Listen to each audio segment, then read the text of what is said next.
साथियों, ये मेरा सौर मंडल है। क्या है? सौर मंडल। और सौर मंडल का किंग कौन है? सूर्य है। तो इस प्रकार से सौर मंडल मतलब सूर्य और 8 ग्रह कौन कौन से? बुध, शुक्र, पृथ्वी, मंगल, बृहस्पति, शनि, अरुण, वरुण। तो इस प्रकार से 8 ग्रह मिलकर एक परिवार बनाता है सूर्य, जिसे हम सौर मंडल या सोलर सिस्टम के नाम से जानते हैं।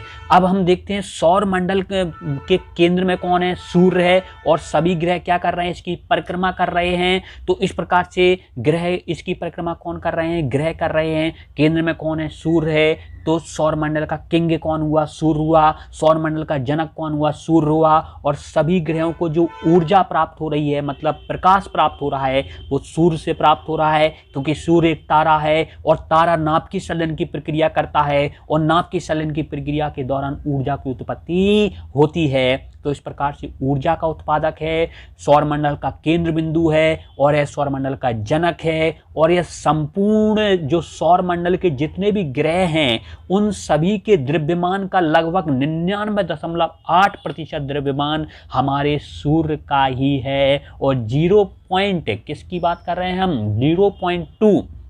0.2% अन्य सभी ग्रहों के द्रव्यमान के अंतर्गत आते हैं। तो इसी बात को हमें क्या है? पढ़ना है। क्या लिखा हुआ है हमारा? यहाँ पे लिखा हुआ है साथियों कि सूर्य हमारे सौर मंडल का जनक, ऊर्जा का स्रोत एवं केंद्र बिंदु है, जिसके चारों ओर ग्रह चक्कर लगाते हैं। 8 ग्रह चक्कर लगा रहे हैं। कुल सौर मंडल के द्रव्यमान का 99.8% द्रव्यमान किसका है? इस प्रकार से ये सूर्य का है। तो यहाँ पर आपको ये दिखाई दे रहा है। क्या दिखाई दे रहा है? ये सूर्य दिखाई दे रहा है कि नहीं? यहाँ पे सूर्य है, सूर्य केंद्र में है। ये संपूर्ण क्या है? सौर मंडल है। क्या है? संपूर्ण सौर मंडल है। तो इस प्रकार से पहला ग्रह हमारा कौन सा है? इस प्रकार से बुध, बुध के बाद शुक्र, शुक्र के बाद पृथ्वी, पृथ्वी के बाद मंगल, मंगल के बाद बृहस्पति, बृहस्पति के बाद शनि। यही शनि महाराज हैं, काले काले कलर के हैं। यहाँ पे आप देख रहे हैं काली कलर के हैं शनि महाराज। यही सबके पीछे पड़ जाते हैं, उसके ग्रह खराब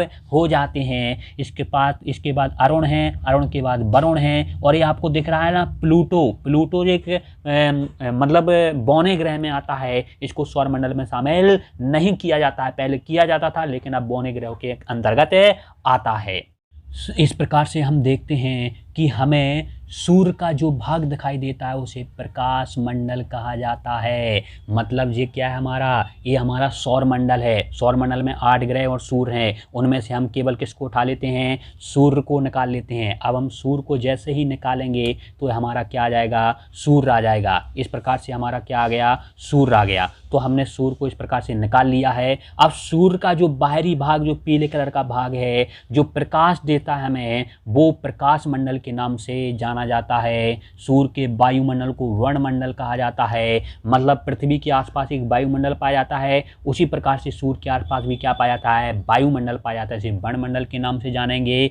इसी के साथ अब हम देखेंगे सूर्य के समय जब सूर्य का बाहरी भाग, जो सूर्य ग्रहण होता है ना, सूर्य ग्रहण के समय जो सूर्य का बाहरी भाग दिखाई देता है उसे कोरोना के नाम से जानते हैं। कोरोना वायरस नहीं है। मतलब सूर्य ग्रहण के समय हमें सूर्य का केवल चारों ओर का भाग रिंग के समान, एक छल्ले के समान दिखाई देता है, जिसे हम कोरोना के नाम से जानते हैं। कभी कभी सूर्य के वर्णमंडल में तीव्र गहनता का प्रकाश प्रकट होता है। मतलब वर्णमंडल मतलब सूर्य के आसपास वायुमंडल पाया जाता है, जिसे हम वर्णमंडल कहते हैं। और इसी वर्णमंडल में तीव्र गहनता का प्रकाश प्रकट होता है, जिसे सौर ज्वाला की संज्ञा दी जाती है। उसी प्रकाश को हम क्या कहते हैं? सौर ज्वाला कहते हैं।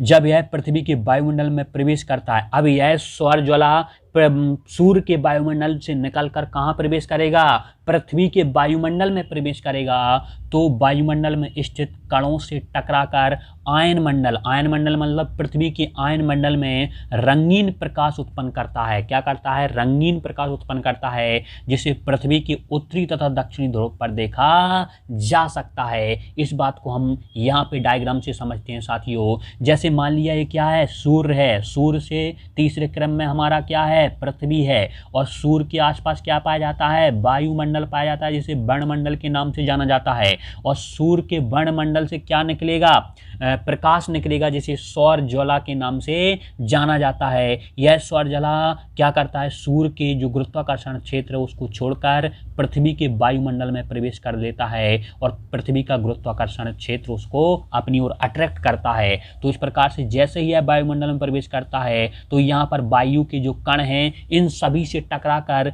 इस सौर ज्वाला से क्या निकलता है, रंगीन प्रकाश निकलता है। और इस रंगीन प्रकाश को केवल हम या तो पृथ्वी के उत्तरी ध्रुव मतलब यहाँ पर नॉर्थ पोल से या दक्षिणी ध्रुव मतलब साउथ पोल से देख सकते हैं। उत्तरी ध्रुव से इसको देखने पर हम इसको नाम देते हैं अरोरा बोरियलिस। क्या नाम देते हैं, अरोरा बोरियलिस, यहाँ पर लिखा हुआ है। और जैसे ही दक्षिणी ध्रुव पर अगर हम इस चमक को देखेंगे तो इसको नाम देते हैं हम अरोरा ऑस्ट्रियलिस। क्या नाम देते हैं साथियों, अरोरा ऑस्ट्रियलिस है। तो इस प्रकार से यहाँ लिखा है जिसे पृथ्वी के उत्तरी तथा दक्षिणी ध्रुव पर देखा जा सकता है। इस चमक को उत्तरी ध्रुव पर इसे अरोरा बोरियलिस नाम से जाना जाता है, दक्षिणी ध्रुव पर अरोरा ऑस्ट्रियलिस के नाम से जाना जाता है। दोस्तों इस क्वेश्चन को याद करना है, अरोरा ऑस्ट्रियलिस मतलब उस चमक को जो सूर्य से निकल के सौर ज्वाला आई थी उस ज्वाला वो ज्वाला कहाँ प्रवेश करती है, पृथ्वी के वायुमंडल में प्रवेश करती है और चमक उत्पन्न करती है। इस चमक को केवल दो स्थानों से देखा जा सकता है, अरोरा बोरियलिस और अरोरा ऑस्ट्रियलिस के नाम से जाना जाता है। उत्तरी ध्रुव से दिखाई दे तो अरोरा बोरियलिस है और दक्षिणी ध्रुव से दिखाई दे तो अरोरा ऑस्ट्रियलिस है। यह क्वेश्चन जो अरोरा ऑस्ट्रियलिस है यह केबीसी कौन बनेगा करोड़पति में भी 50 लाख का क्वेश्चन पूछा जा चुका है साथियों कि अरोरा ऑस्ट्रियल जो दक्षिणी ध्रुव से जो सौर ज्वाला दिखाई देती है उसे किस नाम से जाना जाता है। तो ऑप्शन में था अरोरा ऑस्ट्रियलिस। और ऐसे क्वेश्चन आपको कई बार एग्जाम में भी देखने को मिल जाते हैं, तो इनको क्या करना है, अच्छे से याद करना है। इस प्रकार से क्या हो रहा है कि सौर ज्वाला सूर्य के वायुमंडल से निकल रहा है और पृथ्वी के वायुमंडल में प्रवेश कर रहा है, पृथ्वी के वायुमंडल में चमक उत्पन्न हो रही है। तो इस प्रकार से इस चमक को केवल या तो उत्तरी ध्रुव से देखा जा सकता है या दक्षिणी ध्रुव से देखा जा सकता है। उत्तरी ध्रुव से देखें तो उसको किस नाम से जाना जाता है, अरोरा बोरियलिस। दक्षिणी ध्रुव से देखें तो उसको किस नाम से जाना जाता है, अरोरा ऑस्ट्रियलिस। तो इस प्रकार से हम देख रहे हैं कि जिस स्थान से सौर ज्वाला निकलती है, जिस स्थान से सौर ज्वाला निकलती है वे स्थान सूर्य के अपेक्षाकृत ठंडे भाग होते हैं। मतलब कैसे भाग होते हैं, पृथ्वी जो सूर्य है, सूर्य की अपेक्षाकृत जो सौर ज्वाला का जो तापमान होता है वो कैसा होता है, ठंडा होता है तथा इन स्थानों पर काले धब्बे दिखाई पड़ते हैं। मतलब सौर ज्वाला निकल गई तो वो स्थान ठंडे हो जाते हैं, तो ठंडे हो जाएंगे तो हल्के कैसे हो जाएंगे, काले हो जाएंगे। और इन्हीं काले स्थानों को हम सौर कलंक मतलब सन स्पॉट के नाम से जानते हैं। इनका तापमान 45 डिग्री सेल्सियस होता है। सूर्य के जो बाहरी प्रकाश मंडल है उसका तापमान 6000 डिग्री सेल्सियस होता है और इन सन स्पॉट का तापमान अपेक्षाकृत उसकी अपेक्षाकृत कम होता है, इसलिए इनका तापमान 4500 डिग्री सेल्सियस होता है। अब हम देखते हैं एक सौर कलंक का जीवन काल कुछ घंटे से कुछ समय तक होता, कुछ माह तक होता है। क्या लिखा है, एक सौर कलंक का जीवन काल कुछ घंटे से कुछ माह तक होता है। मतलब सौर कलंक यहाँ से सूर्य के वायुमंडल से पृथ्वी के वायुमंडल तक पहुँच रहे हैं तो इनका जो समय है, जीवन काल है, मतलब कब नष्ट होंगे, कब इनकी प्रकृति नष्ट हो जाएगी, कब 45 डिग्री सेल्सियस से कम इनका तापमान हो जाएगा। तो कुछ घंटे से कुछ माह तक इनका जो जीवन काल है वो कम हो जाता है। इसके बाद ये लगभग 11.1 वर्ष के अंतराल पर प्रकट होते हैं। कहाँ कब प्रकट होते हैं, लगभग 11 इस फैक्ट को याद रखना है कि 11.1 वर्ष के अंतराल पर प्रकट होते हैं, जिसे एक सौर कलंक चक्र के नाम से, सन स्पॉट साइकिल के नाम से जाना जाता है। मतलब ये इस वाले जो 11 वर्ष का जो अंतराल है उसी चक्र को, 11 वर्ष के चक्र को हम किसके नाम से जानेंगे, सौर कलंक चक्र के नाम से जानते हैं। इसको